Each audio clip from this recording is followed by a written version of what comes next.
खबर आ रही है पश्चिम एशिया से, जहां अमेरिका ने अपनी खतरनाक बॉम्बर B-52 की तैनाती करेगा। माना जा रहा है कि लंबी दूरी तक परमाणु बम ले जाने में सक्षम B-52 की तैनाती ईरान को चेत, क्योंकि अमेरिका बार बार ये कहता है कि वो इजराइल। उधर लेबनान में हिजबुल्लाह के ठिकानों पर इजराइल के हमले जारी हैं। इजराइल की सेना ने हिजबुल्लाह पर हमले का वीडियो जारी किया है। वीडियो में रात में इजराइल की सेना के लड़ाकू विमानों ने बेरूत में खुफिया हेडक्वार्टर को निशाना बनाते हुए दिखाई दिए। इसके साथ ही इजराइल ने दावा यह किया कि हिजबुल्लाह के हथियारों की फैक्ट्री समेत कई ठिकानों पर हमले हुए हैं। ईरान के सुप्रीम लीडर अली खामेनेई ने टॉप कमांडर्स के साथ बड़ी मीटिंग की है।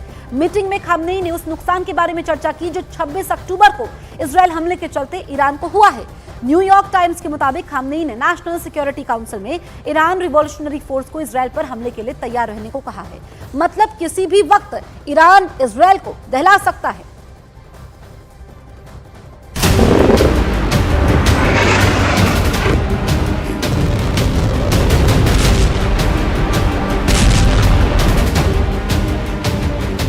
इजराइल के मिलिट्री बेस पर होंगे हमले,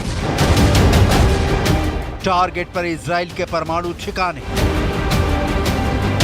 आईडीएफ का हेडक्वार्टर को लक्ष्य कर मिसाइल सेट,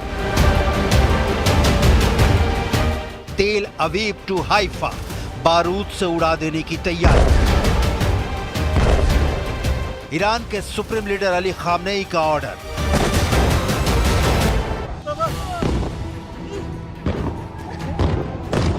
ईरान छोड़ेगा नहीं। इजराइल ने जिस तरह से ईरान के मिसाइल सेंटरों को निशाना बनाकर उसे तबाह किया है, ईरान के सुप्रीम लीडर अली खामेनेई ने उसका जायजा लेने के बाद सुप्रीम नेशनल सिक्योरिटी काउंसिल को इजराइल को करारा जवाब देने का ऑर्डर जारी कर दिया है। न्यूयॉर्क टाइम्स ने 3 ईरानी अधिकारियों के हवाले से दावा किया है कि खामेनेई ने इजराइल पर जवाबी हमले की तैयारी का निर्देश दे दिया है। ईरान इजराइल पर हमले की पूरी तैयारी में है, लेकिन ये हमला कब होगा इसकी तारीख अभी तक तय नहीं की गई है। पश्चिमी मीडिया में ईरान के हमले को लेकर 2 तारीखों पर चर्चा चल रही है। पहली तारीख 5 नवंबर के बाद, दूसरी तारीख 5 नवंबर के पहले। 5 नवंबर को सीमा रेखा इसलिए माना जा रहा है क्योंकि इस तारीख को अमेरिका में राष्ट्रपति का चुनाव होना है। हालांकि ईरान की ओर से हमले की किसी तारीख का ऐलान नहीं किया गया है। ईरान के हमले की सूरत में इजराइल फिर पलटवार करेगा, इसकी तैयारी का ऐलान इजराइल डिफेंस फोर्स कर चुका है। इसका प्लान भी सामने आ चुका है। इस बार इजराइल ईरान के तेल डिपो और परमाणु सेंटरों को भी निशाना बना सकता है, लेकिन ये सब कुछ निर्भर है ईरान के हमले की तीव्रता पर। ईरान ने इजराइल पर जो अब तक हमले किए हैं उसकी डिटेल से नेक्स्ट अटैक का पैटर्न समझा जा सकता है, जिसकी डिटेल आपको आगे दिखाएंगे। अभी सुप्रीम लीडर अली खामेनेई ने सेना के लिए जो ऑर्डर जारी किया है उसकी डिटेल देख लेते हैं। न्यूयॉर्क टाइम्स की रिपोर्ट 3 ईरानी अधिकारियों का दावा है कि परिषद में बैठक के दौरान खामेनेई ने जोर देकर कहा कि इजरायली हमलों का उन्होंने कहा कि इजराइल के हमले को नजरअंदाज करते हुए कदम पीछे खींचने का मतलब ईरान के लिए हार स्वीकार करने के बराबर ही होगा। ऐसे में ईरान को इजराइल के हमलों का जवाब देना और इसके लिए तैयारी की जाए।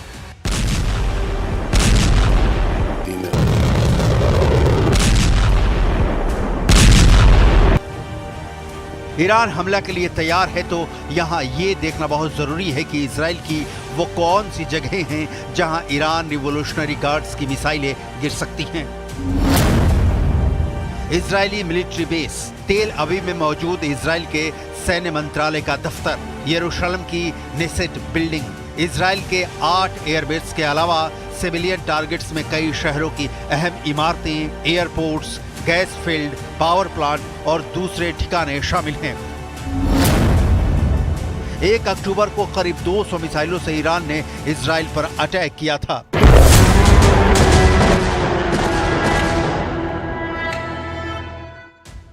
तब अमेरिकी और इजरायली कोलिशन ने ज्यादातर मिसाइलों को हवा में ही इंटरसेप्ट कर उन्हें मार गिराया था, जिससे इजराइल को कम से कम नुकसान हुआ। 13 अप्रैल 2024 को भी यही हुआ था। जब ईरान ने इजराइल पर हमला किया तो इजराइल को कम से कम नुकसान हुआ। लेकिन अगर इस बार हमला ईरान के अलावा इराक, लेबनान या सीरिया जैसे देशों की तरफ से भी होता है तो इजराइल के लिए हमलों को इंटरसेप्ट कर पाना पहले के मुकाबले मुश्किल होगा, क्योंकि इन जगहों से हमले होने पर एक तो मिसाइल लॉन्च होने से उनके टारगेट हिट होने तक की दूरी पहले के मुकाबले कम हो जाएगी, दूसरा दूरी कम होने की वजह से आसमान में फ्लाइट टाइम भी कम हो जाएगा और इससे मिसाइल आसानी से पकड़ में नहीं आएंगे।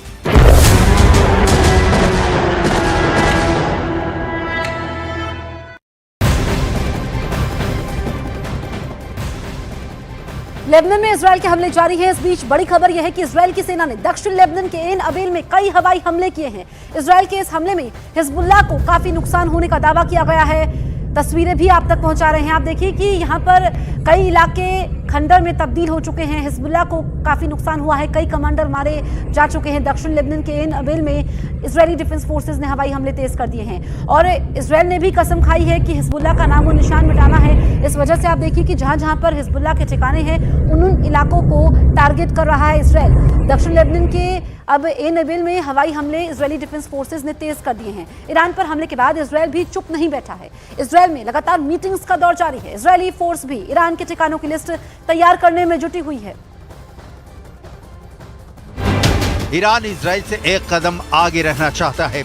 ईरान की प्रॉक्सी ताकतें हमास के इस्माइल हानिया की मौत के बाद, हिजबुल्लाह चीफ हसन नसरल्लाह की मौत के बाद ईरान ने इजराइल पर हमला किया। इसका जवाब इजराइल ने भी दिया, लेकिन यहाँ ध्यान देने वाली बात है कि इजराइल ने एक साल में ईरान पर 2 अटैक किया, लेकिन दोनों बार सीमित अटैक किया और इसे अटैक नहीं पलटवार कहेंगे। 1 अक्टूबर को हमले का जवाब इजराइल ने 25 दिनों बाद 26 अक्टूबर को दिया। कहा गया कि अमेरिका के कहने पर इजराइल ने ईरान के परमाणु केंद्रों और तेल डिपो को टारगेट नहीं किया, लेकिन इजराइल ने जिस तरह से ईरान के मिसाइल सिस्टम को तबाह किया है, सुप्रीम लीडर अली खामनेई के जायजा लेने के बाद अब क्लियर हुआ है कि ईरान को भारी नुकसान उठाना पड़ा है। यही कारण है कि ईरान अब इजराइल पर नए तरह से हमले की तैयारी कर रहा है। इसका कोई कारण नहीं कि यह हमला पहले से ज्यादा ताकतवर नहीं होगा, लेकिन कितना ताकतवर होगा ये अभी कह पाना मुश्किल है। ईरान के सारे मोहरे जैसे हमास, हूथी और हिजबुल्लाह पिट रहे हैं। इजराइल ने हिजबुल्लाह का हाल ये बना दिया है कि लेबनान में 24/7 हमले हो रहे हैं। युद्ध क्षेत्र की जो ग्राउंड रिपोर्ट है उसे देखकर आप चौंक जाएंगे। इलाकों में अब कोई नहीं रहता है। ये इलाके अब खंडर बन चुके हैं। इन इलाकों से अब सब लोग निकल चुके हैं, क्योंकि यहाँ पे अब ज़िंदगी का बहाल होना कोई टाइमलाइन नहीं दी जा सकती है कब यहाँ पे ज़िंदगी बहाल होगी। जब जंग पूरी तरह से रुकेगा, जब एयर स्ट्राइक्स का सिलसिला रुकेगा, जब यहाँ पे अमन लौटेगा, उसके बाद ही इस मलबे को हटा के यहाँ पे फिर से ज़िंदगी शुरू हो सकती है। और वो भी तब जब उन लोगों के पास पैसा होगा जिन की ये ज़मीन है जो इन इलाकों में रहते थे। लेकिन फ़िलहाल यहाँ पर ज़िंदगी बहुत जल्द दोबारा लौटने के आसार बहुत ही कम दिख रहे हैं। ये देखिए, यहाँ पे जब आप देखेंगे ये गाड़ियों की हालत होती है जब धमाके होते हैं, जब बारूद का यहाँ पे पड़ता है, तो ये देखिए कि बारूद का असर कितना सख्त होता है और क्या होता है हाल यहाँ इन इमारतों का, इन जगहों का। तो सारा कुछ यहाँ पे बर्बाद हुआ है, तबाह हुआ है, और इस तबाही के निशान यहाँ पे न जाने कितनी दहाइयों तक रहेंगे। इस बर्बादी के पीछे ईरान का बहुत बड़ा हाथ है। पूरी दुनिया के सामने ये क्लियर है कि हिजबुल्लाह तब तक जंग में है जब तक ईरान का उसके सिर पर हाथ है। ईरान ये साफ कर चुका है कि वो हिजबुल्लाह, हमास या हूथी विद्रोहियों का साथ नहीं छोड़ने वाला, और जाहिर तौर पर तब और भी ज़रूरी हो जाता है कि वो इजराइल पर हमला करे, क्योंकि ये मैसेज मिले कि इजराइल ईरानी मोहरों के खिलाफ मनमानी हमले भी नहीं कर सकता। ईरान तो बहुत दूर की कौड़ी है, लेकिन जब इजराइल ने पलटवार कर दिया है तो इजराइल को करारा जवाब मिले। ईरान का इजराइल के खिलाफ हमले का रिवेंज प्लान इसलिए भी पक्का लग रहा है क्योंकि रूस जैसी शक्ति उसके साथ खड़ी है। रूस अपना एयर डिफेंस सिस्टम S-300 तो दे ही चुका है, अब रक्षा से जोड़ कर देखता है। रूस ही नहीं, बड़ी पुरानी कहावत है कि दुश्मन का दुश्मन दोस्त होता है, लिहाजा चीन भी पूर्ण युद्ध की सूरत में ईरान का साथ दे सकता है। के वर्चस्व, सबसे बड़ा मिसाइल का आयरन जो फाइनल मोड में है। हमले से दहशत ही दिखाई, हमले से लेकर ड्रोन, इन 3 तस्वीरों दिखाते हैं कैसे इसराइल कोहराम मचा रहा है। बेरूत और दहिये में ड्रोन से हमले हो रहे हैं। टायर शहर में हवाई हमले हुए हैं। उधर पूर्वी लेबनान के बालबेक में कई हवाई हमले हुए हैं। लेबनान के स्वास्थ्य मंत्रालय के मुताबिक इसराइल के हमलों में 2800 से ज्यादा लोग मारे गए हैं, 13,000 लोग घायल हुए हैं। हिजबुल्लाह ने इजरायल के कार्मिल और मालोट तरशी में भयानक बमबारी शुरू कर दी है। उत्तरी इजरायल में हिजबुल्लाह का यह सबसे बड़ा रॉकेट हमला बताया गया, जिसमें गलीली में ताबड़तोड़ 30 मिसाइल धमाके हुए हैं।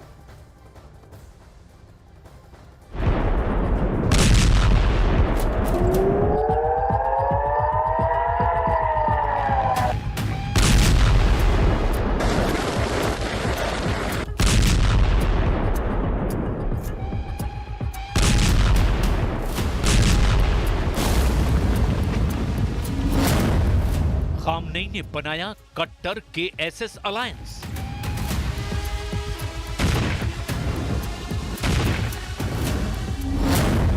बगदाद के बारूद से जलेगा इजराइल।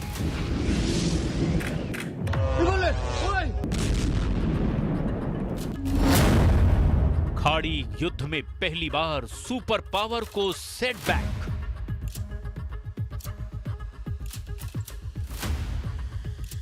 ये युद्ध रिमोट कंट्रोल से चल रहा है। रिमोट अमेरिका के हाथ में है। सुपर पावर जहां तय करता है, बारूद वहीं बरसता है।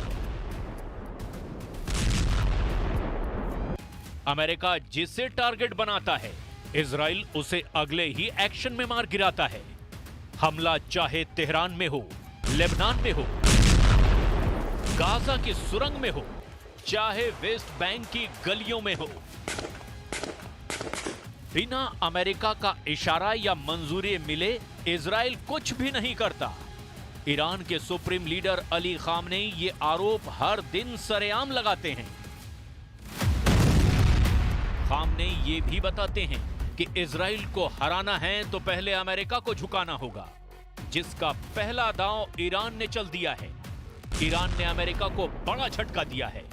इस चोट से सुपर पावर तिलमिलाया हुआ है, जैसे इजराइल वॉर जोन में भयानक अंदाज में उतर आया है।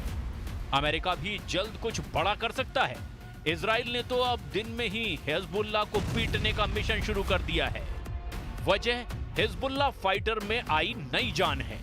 नए लीडर के नाम के ऐलान के बाद लड़ाकों ने अब इजराइल को बराबर की टक्कर देनी शुरू कर दी है। हमले की हद भी पार होने लगी है। रॉकेट, मिसाइल और ड्रोन का आक्रमण आउट ऑफ कंट्रोल हो चुका है। तो वहीं इजराइल ने युद्ध का वक्त भी बदल दिया है। ये बारूदी तांडव अब न रात में रुकेगा न दिन में। हिजबुल्लाह रात में पूरा जोर लगा रहा है, तो इजराइल ने दिन के उजाले में बारूदी डोज डबल कर दी है। दिवाली वाली रात लेबनान की तरफ से 200 हमले हुए, जिसमें मिसाइल और रॉकेट का हिसाब लगाना भी मुश्किल हो गया। पूरी रात हिजबुल्लाह लड़ाकों ने रुक रुक कर उत्तरी इजराइल को रॉकेट से पाट कर तबाह कर दिया, जिसके जवाब में इजराइल ने दक्षिणी लेबनान में कमातियाह में भीषण बमबारी की है। इजराइल के सटीक और अचूक हमले से लेबनान में भयानक त्रासदी के दृश्य शहर शहर दिखाई दे रहे हैं। ये वो स्पॉट्स हैं जो सबसे ज़्यादा बर्बाद हुए हैं। ये साउथ बेरूत का इलाका है और यहाँ पे आप देख सकते हैं इन बिल्डिंग्स का हाल क्या हुआ है। ये बिल्डिंग्स हर तरफ से तबाह हुई हैं और यहाँ पे अब अगर कुछ दिखता है वो दिखते हैं खंडर, ज़मीन बोस ये बिल्डिंग्स हुई हैं। और मैं दिखाने की कोशिश करूँगा। जो ये पूरा इलाका आप देखेंगे तो ये अब बर्बाद हो चुका है। यहाँ पे कब ज़िंदगी वापस लौटेगी उसके बारे में अंदाज़ा लगा पाना मुश्किल है। ये तस्वीरें 31 अक्टूबर की रात बेरूत में हिजबुल्लाह के हथियार डिपो पर एयर स्ट्राइक की है। फाइटर ग्रुप के वॉर हेडक्वार्टर को जंगी जेट से बम बरसाकर आईडीएफ ने तहस नहस कर दिया। आईडीएफ के लड़ाकू विमानों ने इंटेलिजेंस इनपुट के बाद बेरूत में हिजबुल्लाह के हथियारों की फैक्ट्री पर हमला किया। इस फैक्ट्री के पास हिजबुल्लाह का केंद्रीय मुख्यालय और कई ठिकाने भी थे, जहां से हिजबुल्लाह फाइटर दक्षिणी मोर्चे को कमांड और कंट्रोल कर रहे थे। एयर स्ट्राइक में हिजबुल्लाह का यह हेडक्वार्टर पूरी तरह से तबाह हो चुका है। जिसके बाद आईडीएफ ने इस ऑपरेशन को हिजबुल्लाह पर सबसे जोरदार प्रहार बताया है। चाहे साउथ लेबनान हो, चाहे टियर का इलाका हो, नबाती का इलाका हो, या फिर दहिया का इलाका हो, साउथ बेरूत के कुछ इलाके हैं, सब जगह पे यही हाल देखने को मिल रहा है। और यहाँ पे बहुत बड़े पैमाने पे तबाही हुई है। और ये मैं दिखाने की कोशिश करूँगा यहाँ पे इर्द गिर्द। आप देखिए इस स्पॉट पे क्या हुआ है। खंडर गज़ा में भी इसी तरीके के हालात हैं, और उससे भी बदतर कई इलाके ऐसे हैं लेबनान में जिनको यही तबाह कर दिया गया। ख़ास तौर से जो दहाई का इलाका है, यहाँ पर इतनी एयर स्ट्राइक्स हुई कि अब गिनना भी उनको मुश्किल हो रहा है। फक़दना अखन व हबीबन व अबन व क़ाइदन समाहत अल-अमीन अल-आम अस्सय्यद हसन नसरुल्लाह रज़वानुल्लाहि तआला अलैह,